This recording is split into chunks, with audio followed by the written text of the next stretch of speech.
जादुई जामुन के पेड़। बिसनलाल नामक एक किसान था। उसके पास कुछ खेती करने के लिए जमीन थी और उतनी ही जमीन पर जामुन के पेड़ों का बाग था जो उसके पिता ने बनाया था, जिससे वो अपने घर की जरूरतों को पूरा कर पा रहा था। उसके घर में उसकी बीवी और दो बेटे थे। बड़े बेटे का नाम मदन और छोटे बेटे का नाम रमेश था। जहाँ रमेश बहुत मेहनती और ईमानदार था, वहीं दूसरी तरफ मदन बहुत चालाक और आलसी था। बिसनलाल की तबीयत ज्यादातर खराब रहती थी, इसलिए वो अपने बड़े बेटे की शादी कर देता है। एक दिन बिसनलाल की तबीयत इतनी खराब हो गई कि उसकी मृत्यु हो जाती है। बिसनलाल के मरने के बाद मदन की बीवी उससे बोलती है, सुनो जी, मेरे से अब और सेवा नहीं की जाती। अब तुम सासू माँ को बोलकर घर का बंटवारा कर लो। अरे, अभी पिताजी को गए कुछ ही दिन तो हुए हैं, ऐसे में माँ को बंटवारे के लिए कैसे बोल दूं? अगर रमेश की शादी हो गई ना, तो माँ जी ना सब चीजें उसी को दे देगी। वैसे भी वो उनका लाडला है। यही मौका है, खेत का हिस्सा तुम रख लो और उसको जामुन के लगे पेड़ वाला हिस्सा दे दो। और मदन अपनी बीवी की बातों में आ जाता है। अगले दिन मदन अपनी माँ के पास जाता है। माँ, मैं चाहता हूँ कि आप रमेश और मुझ में बंटवारा कर दो। अरे बेटा, कैसी बातें कर रहा है तू? ये सब तुम दोनों का ही तो है। तुम दोनों मिलजुल कर रह सकते हो। तभी वहाँ रमेश आ जाता है और उन दोनों को देखकर रमेश बोलता है, क्या हुआ माँ? कुछ नहीं रमेश, मैं तो बस माँ से कह रहा था कि अब उन्हें हम दोनों के बीच बंटवारा कर देना चाहिए। तो आपको जैसा ठीक लगता है वैसा कर लीजिए भैया। आप जो करोगे हम सबके भले के लिए ही करोगे। और मदन जमीन के बंटवारे के लिए कागजात बनवा लेता है और सारी जमीन ले लेता है और जहाँ जामुन के पेड़ थे वो रमेश को दे देता है। ये सब देखकर सरला रमेश से बोलती है, बेटा, तेरे भाई ने तेरे साथ धोखा किया है। उसने तुम्हें जामुन वाली जमीन दे दी और खुद खेती करने के लिए बाकी खेत ले लिए। नहीं माँ, भैया ने कम मेहनत वाला काम मुझे दिया है। देखो ना, मुझे तो जामुन के होते ही उन्हें उतार कर बाजार में बेचना है, पर उन्हें तो खेतों में रात दिन मेहनत करनी पड़ेगी। लेकिन रमेश मन ही मन में जानता था कि उसके भाई ने उसके साथ धोखा किया है। लेकिन जब जामुन खत्म हो जाएंगे तब तो क्या करेगा? लेकिन रमेश अपनी माँ को कोई जवाब नहीं देता और वहाँ से चला जाता है। दूसरी तरफ पुष्पा और मदन बहुत खुश थे क्योंकि अब उन्होंने सारी जमीन हथिया ली थी। मदन कुछ जमीन बेचकर अपने लिए अलग घर बना लेता है। जहाँ वो और उसकी बीवी रहते थे। देखा, मैं नहीं कहती ना तो सारे खेतों का बंटवारा हो जाता और ये हमारा घर भी नहीं बन पाता। लेकिन पुष्पा, पहले तो खेतों में रमेश खेती कर दिया करता था, पर अब तो हमें ही काम करना पड़ेगा। अरे तुम ना बेवकूफ हो। अब रमेश पूरा दिन जामुन के पेड़ों पर क्या करेगा? तुम उससे मजदूरी करवा लिया करना और हम उसे खाने के लिए दे दिया करेंगे। ऐसे तुम्हें एक मजदूर भी मिल जाएगा। अगले दिन सुबह होने पर, आज जामुन के पेड़ देख कर आता हूँ, क्या पता उन्हें गुड़ाई और खाद की जरूरत हो। ये सोचकर रमेश जामुन के पेड़ देखने जाता है। वहां जाकर वो देखता है तो पेड़ों पर बिल्कुल भी फल नहीं लगे हुए थे। पहले तो मैं यहाँ की सफाई कर देता हूँ। और रमेश पेड़ों के आसपास की साफ सफाई कर देता है और सभी पेड़ों को पानी दे देता है। तभी वहां मदन भी आ जाता है। अरे रमेश, क्या कर रहे हो? कुछ नहीं भैया, बस थोड़ी साफ सफाई कर रहा था। अरे मैंने तो ये जमीन तुझे तेरी भलाई के लिए दी है। अब फल आने पर तो उन्हें बेचकर पैसा कमा सकता है और साथ ही मेरे साथ खेतों में काम भी करवा सकता है। हाँ भैया, क्यों नहीं, मैं आपके साथ खेतों में काम करवा दूंगा। और फिर से मदन एक चारपाई पर लेटकर आराम करने लगता है और रमेश को ही खेतों की जुताई करनी पड़ती है। अब रोज रमेश पहले अपने जामुन के पेड़ों को पानी देता, फिर मदन के खेतों में काम करता। बेटा, ये तू क्या कर रहा है? उसके खेतों में तू क्यों काम करने जाता है? माँ, अब मेरे पास तो कोई खेत है नहीं और जामुन के पेड़ों पर अभी तक कोई फल भी नहीं लगे हैं। दूसरी तरफ पुष्पा और मदन बहुत खुश थे कि उनकी सभी साजिशें सफल हो रही थी। कुछ दिनों के बाद खेतों में काम करने के बाद जब रमेश अपने जामुन के पेड़ों के पास जाता है तो वो वहां देखता है कि वहां एक चिड़िया गिरी पड़ी थी। वो उसे उठाता है। अरे, ये चिड़िया तो घायल लग रही है। तो रमेश उसे अपने साथ घर ले जाता है और उसके जख्मों पर दवाई लगाता है और उसे खाने के लिए गेहूं के दाने डालता है। अगली सुबह जब वो चिड़िया बिल्कुल ठीक हो जाती है तो रमेश उसे अपने जामुन के बगीचे में ले जाता है और वो उड़कर पेड़ पर चली जाती है और बहुत मीठे स्वर में चहचहाने लगती है। वाह, कितना अच्छा लग रहा है इसकी ये मधुर आवाज सुनकर। और रमेश काम करने के लिए खेतों में चला जाता है। खेतों का काम खत्म करके जब रमेश वापस अपने खेत में आता है, अरे ये क्या, इतने सारे जामुन! सुबह तक तो यहाँ एक भी जामुन नहीं था। शायद मैंने ही ध्यान नहीं दिया होगा। और रमेश एक कपड़ा बिछाता है और जामुन तोड़कर रखने लगता है। ये जामुन बाजार में बेच आता हूँ। और रमेश बाजार में जाकर सभी जामुन बेच देता है और घर के लिए खाने का सामान ले आता है। घर पहुंचकर वो सारी बात अपनी माँ को बताता है। बेटा, जिनका मन साफ होता है भगवान उसे कभी बेसहारा नहीं छोड़ता। और वो दोनों खाना खाकर सो जाते हैं। सुबह रमेश फिर से अपने जामुन के पेड़ों के पास आता है। अरे, कल ही तो जामुन तोड़े थे, आज फिर से जामुन से पेड़ भरे हुए हैं। तभी वो चिड़िया वहां आ जाती है और वो चिड़िया एक परी बन जाती है। तुम बहुत नेक दिल इंसान हो, इसलिए मैंने ये सभी जादुई पेड़ बना दिए हैं। अब इनके जामुन कभी खत्म नहीं होंगे। ऐसा बोलकर वो परी अदृश्य हो जाती है। रमेश बाजार जाकर एक ठेली किराए पर ले आता है और जामुन के पेड़ पर चढ़कर सारे जामुन तोड़ने लगता है। जामुन से ठेली भरकर वो बाजार में जाता है और पूरा दिन जामुन बेचता है। और जब शाम को वो घर आता है तो मदन उससे बोलता है, अरे रमेश, तू आज काम नहीं करने आया खेत में, क्या हुआ? भैया, अब मैं आपके खेतों में काम नहीं करूंगा। मैं अब बाजार में जामुन बेचा करूंगा। अरे मैं तो तेरे भलाई के लिए बोल रहा हूँ। नहीं भैया, अगर आप मेरा भला चाहते तो आप मुझे अपने खेतों में मजदूरी न करवाते, बल्कि मुझे भी खेतों में हिस्सा देते। ऐसा बोलकर रमेश वहाँ से चला जाता है। अब रमेश रोज जादुई जामुन के पेड़ों से जामुन तोड़कर बाजार में बेचने के लिए जाने लगा। उसके जामुन बहुत आकर्षित और रसीले थे। एक दिन उसके पास एक व्यक्ति आता है। अरे भाई, ये जामुन तो बहुत अच्छे हैं, कहाँ से खरीद के लाते हो इन्हें? आप बताओ, आपको कितने जामुन चाहिए? मेरे खुद के जामुन के पेड़ हैं। अरे तो तुम ठेली पर ये जामुन क्यों बेच रहे हो? अगर तुम्हारे पास इतना जामुन है तो तुम सभी मुझे बेच दिया करो। आपको कितने किलो जामुन चाहिए? देखो भाई, मैं एक कंपनी में मैनेजर हूँ और हम फलों का रस निकाल कर बाजार में बेचते हैं, इसलिए हमें फल चाहिए होते हैं। तुम कल से मुझे जामुन बेच दिया करना। उसकी बात सुनकर वो बहुत खुश हो जाता है।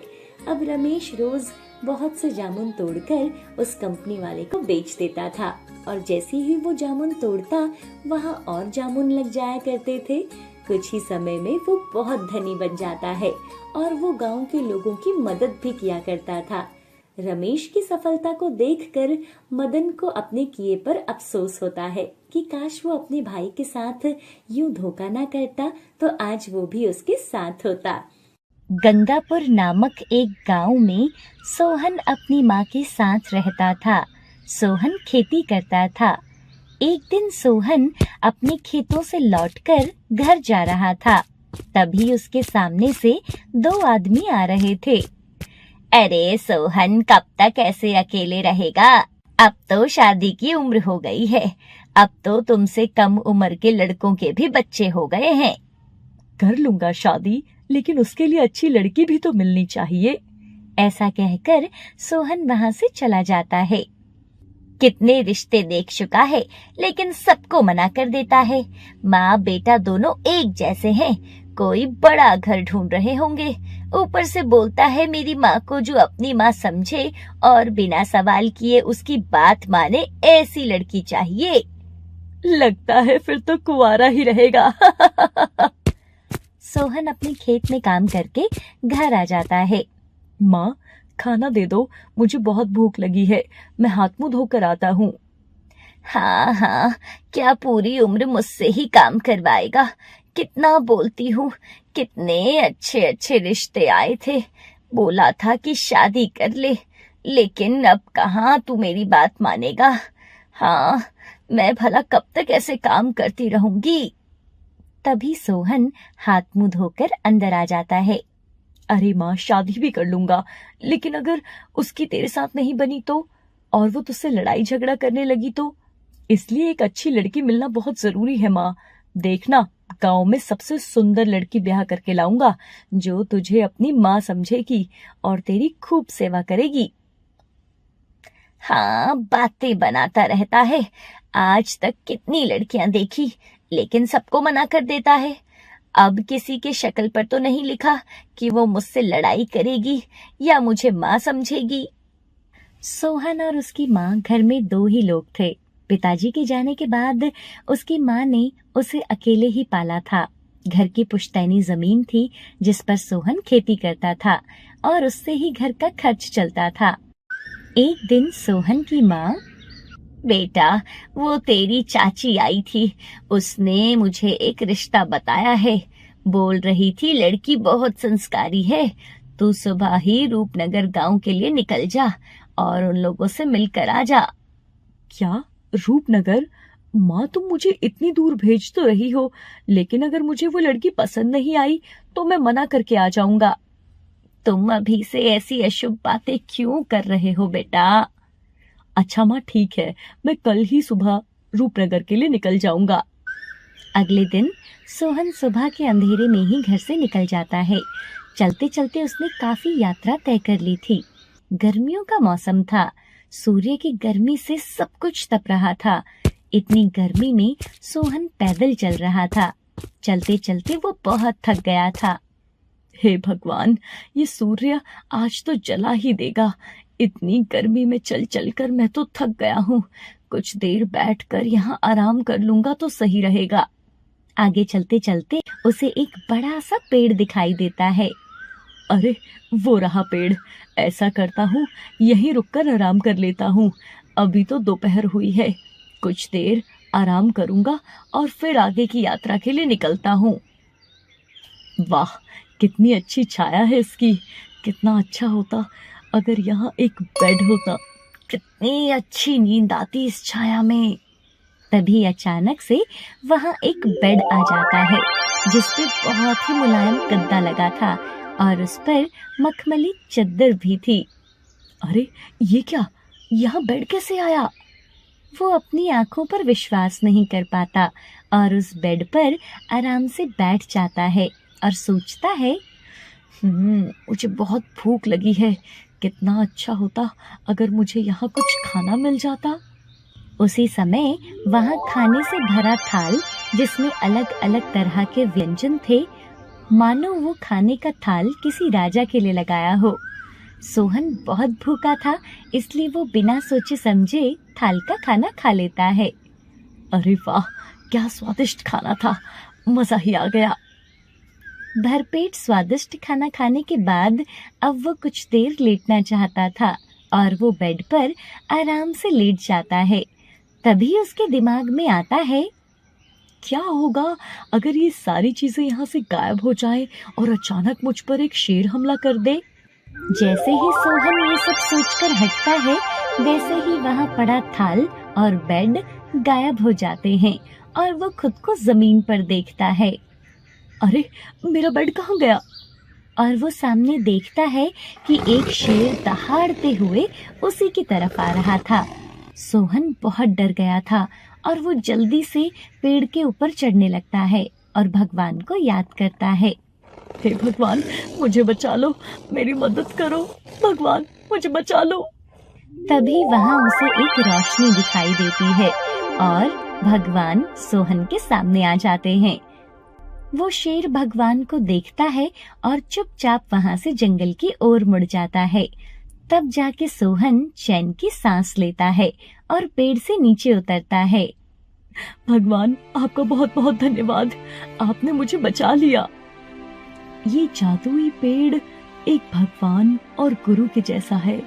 जैसा भगवान और गुरु दयालु और चमत्कारी होते हैं, भगवान और गुरु से जो भी मांगते हैं सोच समझकर अच्छा मांगते हैं, वैसे ही ये पेड़ है। इसलिए इनसे भी सोच समझकर ही मांगना चाहिए और कभी गलत नहीं सोचना चाहिए। ऐसा बोलकर वो रोशनी वहाँ से गायब हो जाती है। सोहन सब समझ जाता है और वो वहाँ से आगे बढ़ता है और शाम तक रूपनगर पहुँच जाता है। लड़की के पिता उसका स्वागत करते हैं। बेटा, घर पहुँचने में कोई दिक्कत तो नहीं हुई ना?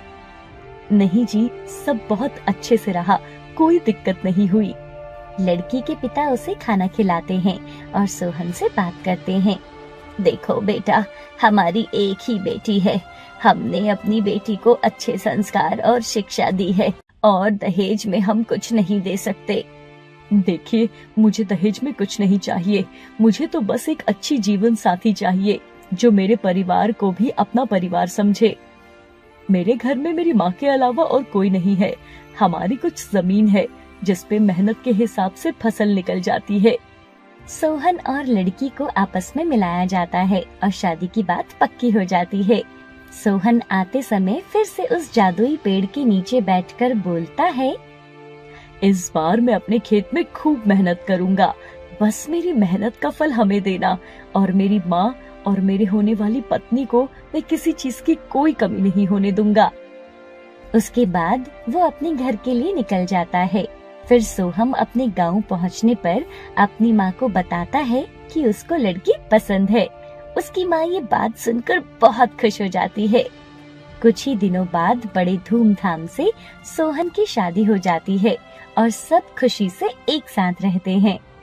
हेलो एवरीवन, आपको ये स्टोरी कैसी लगी हमें कमेंट करके जरूर बताइए। आपका फेवरेट फल कौन सा है हमें कमेंट करके जरूर बताइएगा। और हाँ, अगर आप हमारे चैनल पर नए हैं तो हमारे चैनल को सब्सक्राइब कर लीजिए।